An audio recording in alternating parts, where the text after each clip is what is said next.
अस्सलामुअलैकुम my YouTube family, कैसे हैं आप सब। आई होप कि मेरी यूट्यूब फैमिली बिल्कुल ठीक ठाक होगी, खैरियत से होगी। मैं भी बिल्कुल ठीक ठाक हूँ अल्हम्दुलिल्लाह। Welcome to my YouTube channel. आज का जो व्लॉग है वो मैं स्टार्ट कर रही हूँ दोपहर के टाइम से, और यहाँ पर हूँ मैं किचन में मौजूद और खाने की तैयारी कर रही हूँ। और तकरीबन जैसे कि मैं आप लोग को बता चुकी हूँ कि वीकली जो मील होता है वो सब मैं लिख चुकी होती हूँ कि मुझे हफ्ते में कौन से दिन क्या चीज़ बनानी है खाने में। और ज़्यादातर मेरी सुबह की जो शुरुआत होती है वो नाश्ते के बाद से मैं क्या करती हूँ कि फ़ौरन से किचन में मसरूफ़ हो जाती हूँ। लेकिन आज मुझे कुछ काम निपटाने थे, तो उसके चक्कर में जो है वो मुझे थोड़ी सी देर हो गई थी किचन में जाने में। तो आज मेरा काम जो स्टार्ट हुआ है वो थोड़ा सा दोपहर में तकरीबन 12 बजे हुआ है, वरना मैं क्या करती हूँ ज़्यादातर 10 बजे ही किचन में खाना बनाने के लिए मैं चली जाती हूँ। अच्छा, 12 बजे मैंने एक टाइम जो है वो नोट किया था और इस टाइम मैंने ये काम करना शुरू किया था, यानी कि खाना बनाना शुरू किया था। मैंने सोचा कि मैं अपनी यूट्यूब फैमिली के साथ व्लॉग जो है वो शेयर भी कर लूँगी। अच्छा, वीकली जो मील का मैं प्लान बनाती हूँ यानी कि शेड्यूल बनाती हूँ, मैं आप लोग के साथ इसलिए शेयर करना चाहती हूँ। इससे क्या होता है, बहुत ज़्यादा आसानी हो जाती है ज़िंदगी में। हमें पता होता है कि हमें किस दिन क्या चीज़ पकानी है वीक डेज़ में, और वीकेंड हमें क्या बनाना है, ये ना बहुत आसानी हो जाती है। इससे जो है आप शेड्यूल करें, ज़रूर आप लिखें। तो अभी मैं आपको बताऊँगी कि किस तरह से आपको ये चीज़ें लिखनी है, ठीक है। अच्छा, ये जो शेड्यूल बनाएंगे ना आप, ये जो प्लान बनाएंगे कि आपको इस दिन ये बनाना है वीक डेज़ में, मतलब मंडे से लेके थर्सडे तक आपको क्या चीज़ बनानी है, और फ्राइडे सैटरडे संडे यानी कि वीकेंड पे सैटरडे संडे को आपको क्या चीज़ बनानी है, तो आप ये पहले से लिख के रख लेंगे ना तो आपको बहुत ज़्यादा आसानी हो जाएगी, देखिएगा। अच्छा, ये शेड्यूल तब चेंज हो जाता है जब आपके घर पे मेहमान आ जाएँ या आपको कहीं जाना पड़ जाए, तो ये तब चेंज हो जाता है। ज़ाहिर सी बात है, आपके घर में जब मेहमान आएंगे तो आप कोई अच्छी ही चीज़ बनाएंगे, या बिरयानी या कोरमा या इस तरह की कढ़ाई गोश्त या पुलाव वगैरह, ठीक है। तो बाकी जब नॉर्मल डेज़ में ज़िंदगी में जो डेली रूटीन चल रही होती है, काम काज चल रहे होते हैं, तो उसके हिसाब से आप क्या करें कि आप एक रजिस्टर लें, ठीक है। और जो वीक होता है एक पूरा, वो आप लिखें डेट के साथ, ठीक है। जैसे कि ये चल रहा है जुलाई का महीना, और जुलाई के महीने में जो 4 हफ्ते होते हैं उसके बारे में आप लिखें। एक पेज पे आप पूरे हफ्ते का लिखें, फिर नेक्स्ट पेज पे आप पूरे हफ्ते का लिखिएगा, ठीक है। बाद में जस्ट आप कॉलन बना के रख लें, और बाद का नहीं लिखें, सिर्फ एक हफ्ते का आप लिखें। फिर जैसे ही एक हफ्ता गुजर जाए, फिर उसके बाद दूसरे हफ्ते का आप हफ्ता शुरू होने से पहले लिखिएगा, ठीक है। बार बार जो है आप नहीं पहले से इतना ज़्यादा आप लिख लें, सिर्फ एक हफ्ते का आपको लिखना है, बाकी सिर्फ आप कॉलम बना के ना छोड़ दें, ताकि आपको बाद में आसानी हो, लाइनें जो है वो खिंची हुई हों, डली हुई हों, ठीक है। आपको सबसे पहले क्या बनाना है, 2 कॉलम बनाने हैं, और एक जो है वो कॉलम होगा, उसमें आप क्या लिखिएगा, डेट और डे, ठीक है। जैसे कि सपोज़ आपने लिखा है 17 जुलाई, उसके नीचे लिखा है 18 जुलाई, उसके नीचे लिखा है 19 जुलाई, उसके साथ साथ दिन भी लिखना है, ठीक है।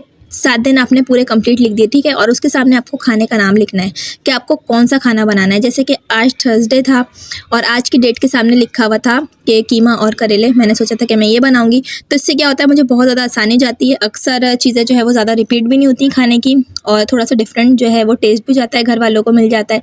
तो इस तरह से मैंने आज जो लिखा हुआ था वही मैंने आज बनाया, तो इस तरह बहुत आसानी हो जाती है। अच्छा, अगर कोई मेहमान आ जाए तो शेड्यूल जो है वो नहीं चलता है, वो मैं डेली रूटीन में ही इस्तेमाल करती हूँ। फिर मैं कोई यखनी या इस तरह की चीज़ मैं पकाने के लिए रख देती हूँ, या मैं बिरयानी वगैरह बना लेती हूँ। अच्छा, जो मैंने आपको शेड्यूल करने का तरीका बताया ना, किस तरह से आप लिखेंगे कि आपको क्या चीज़ कौन से दिन बनानी है, इससे देखिएगा आपको इतनी आसानी हो जाएगी, आपको बिल्कुल भी ये चीज़ सोचने की ज़रूरत नहीं पड़ेगी। जैसे कि हम ख़वातीन का काम होता है ना, हम रोज़ यही सोचते होते हैं कि आज क्या खाने में बनेगा, आज क्या खाने में बनेगा। तो पूरे हफ्ते का आपके पास लिखा हुआ रहेगा ना पहले से, तो आपको इस चीज़ की बहुत ज़्यादा आसानी हो जाएगी कि क्या चीज़ खाने में बनेगा, बिल्कुल भी परेशान नहीं रहेंगी, ठीक है। ये आपको काम ज़रूर करना है। अच्छा जी, करेले बनाने का मैं आपको एक टिप दूंगी, एक सीक्रेट दूंगी कि किस तरह से आप करेले बनाएं कि करेले जो है वो बिल्कुल भी कड़वे ना रहें। क्योंकि अक्सर ऐसा होता है, ख़वातीन क्या करती हैं, करेले बनाती हैं तो उसमें ना कड़वाहट रह जाती है। तो घर में जितने भी अफराद होते हैं ना, वो बोलते हैं कि भाई ये नहीं बनाओ, तुम्हारे हाथ से सही नहीं बनते हैं, तो नहीं बनाया करो। तो अक्सर मैंने यही सुना है। तो आपको मैं एक टिप दूंगी, एक ट्रिक दूंगी कि किस तरह से आप करेले जो है वो बनाएं और आपके हाथ से बिल्कुल इंशाल्लाह ताला कड़वे नहीं रहेंगे, ठीक है। सबसे पहले आपको क्या करना है, करेलों को आप छील रहे हैं, उसके बाद उसको आप हाफ कट कर लें, उसकी जो बीज है वो सारी निकाल के फेंक दें, ठीक है। अगर आप चाहें तो उसको गोल गोल भी कट कर सकते हैं, आपकी मर्जी, जिस शेप में चाहें आप कट कर दें। उसके अंदर आप काफ़ी सारा सा नमक लगा के रख दें तकरीबन आधे घंटे के लिए, ठीक है। उसके बाद फिर आप उसको निचोड़ लें, सारा पानी जो कड़वा होगा वो निकल जाएगा। फिर उसके बाद 1 से 2 मरतबा आप इसको साफ़ पानी से धोने के बाद फिर दोबारा आप इसको निचोड़ के ऑयल में डाल दें, ठीक है। ऑयल में डालने के बाद आप इसको अच्छी तरीके से फ्राई कर लेंगे। देखें जी कितने अच्छे गोल्डन गोल्डन हो गए। जैसे ही कड़क हो जाएंगे, बिल्कुल गोल्डन हो जाएंगे, अच्छे तरीके से फ्राई हो जाएंगे, तो आप इसको निकाल के रख लीजिएगा एक तरफ, ठीक है। फिर उसके बाद मैंने क्या किया था, कीमे का जैसे जस्ट मसाला जो होता है, जैसे नॉर्मल डेली रूटीन में हम बनाते हैं, वही प्याज टमाटर और अदरक लहसुन का पेस्ट और हरी मिर्चें थोड़ी सी पिसी हुई, लाल मिर्च, हल्दी, नमक, ये सब चीज़ें डालने के बाद ना मैंने अच्छे तरीके से भुनाई कर ली थी कीमा डाल के। और फिर उसके अंदर मैं क्या करूँगी, जैसे ही ऑयल ऊपर आ जाएगा ना, बिल्कुल लास्ट में इसके अंदर डाल दूँगी करेले। करेले ना बिल्कुल फ्राई हो चुके थे और बिल्कुल अच्छी तरीके से बन चुके थे और बिल्कुल भी जो है इसमें कड़वाहट नहीं रही थी। जिस तरह मैंने आप लोग को बताया ना, इस तरह आप लोग ज़रूर ट्राई कीजिएगा, देखिएगा आपको बहुत अच्छा लगेगा। बिल्कुल भी करेले की जो कड़वाहट है ना, वो आपके मुँह में बिल्कुल भी नहीं आएगी और घर में देखिएगा आपकी सब तारीफ़ भी करेंगे। ज़रूर इस रेसिपी को ट्राई कीजिएगा और मुझे कमेंट्स में ज़रूर बताइएगा।